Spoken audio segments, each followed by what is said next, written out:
Hello buddies, welcome to my channel. ఈరోజు నాకు ఎంతో ఇష్టమైన రెసిపీ గారెలు. దీన్ని ఎలా చేసుకోవాలో మీరు కూడా చూసేసేయండి. ముందుగా మిక్సీ జార్ తీసుకొని దానిలో కట్ చేసిన పచ్చిమిర్చిని యాడ్ చేసుకుంటున్నాను. ఇప్పుడు దానిలో కట్ చేసిన అల్లం ముక్కల్ని యాడ్ చేసుకుంటున్నాను. ఇప్పుడు దీన్ని మిక్సీ పట్టుకోవాలి.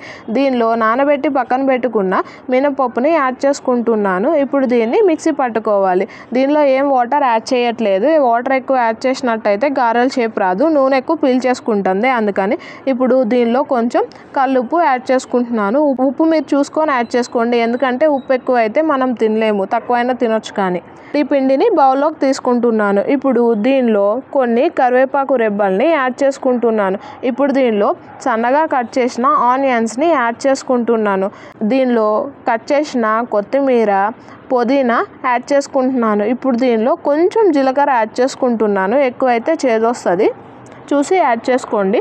ఇప్పుడు వీటన్నిటిని బాగా కలుపుకోవాలి.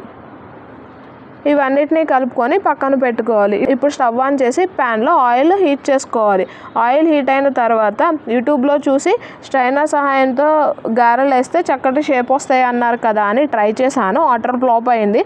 అది స్ట్రైనర్కు ఉన్న గారె అసలు విడిపోవట్లేదు. ఎంత ట్రై చేసినా అది పట్టుకొని 2 minutes పట్టుకొని ఉంటే ఆయిల్లోకి వచ్చేస్తుంది కదా అని పట్టుకొని ఉంటే నా చేయి కాలిపోయింది. ఇంక ఇట్లా కాదు కదా అని చెప్పి మన దగ్గర ఉన్న ఆయిల్ కవర్ని 2 ముక్కలుగా కట్ చేసి దాని సహాయంతో గారెలు అయితే వేస్తున్నాను. లాస్ట్ టైం గారెలు వేస్తే దాని ఇష్టం వచ్చిన షేప్ వచ్చింది. ఇప్పుడు ఏంటో రౌండ్గా వచ్చింది. పొద్దున్నే లేసి నా మొహం నేను చూసుకున్నట్లేను, అందుకే ఈ పనులన్నీ పర్ఫెక్ట్గా అవుతున్నాయి. ఈ గారెలు వేయంగానే మనం ఒక 2 minutes కదిలించకూడదు. కదిలిస్తే మొత్తం స్ట్రైనర్కే అంటుకుంటుంది. ఇప్పుడు 2 minutes ఉన్న తర్వాత ఒక దాని తర్వాత ఒకటి అటు ఇటు తిప్పుకోవాలి. అట్లానే ఉంటే ఒకవైపు కాలి మాడిపోతుంది అనమాట. ఇప్పుడు అలా ఉన్న పిండి అన్నిటిని ఒకదాని తర్వాత ఒకటి యాడ్ చేస్తున్నాను. ఇప్పుడు వీటిని తీసి పక్కన పెట్టుకుంటున్నారు. చూసారు కదా ఎంత పర్ఫెక్ట్గా వచ్చారో. ఈ చిట్టిగారు అయితే మీకోసమే ఫ్రెండ్స్, తినేసేయండి.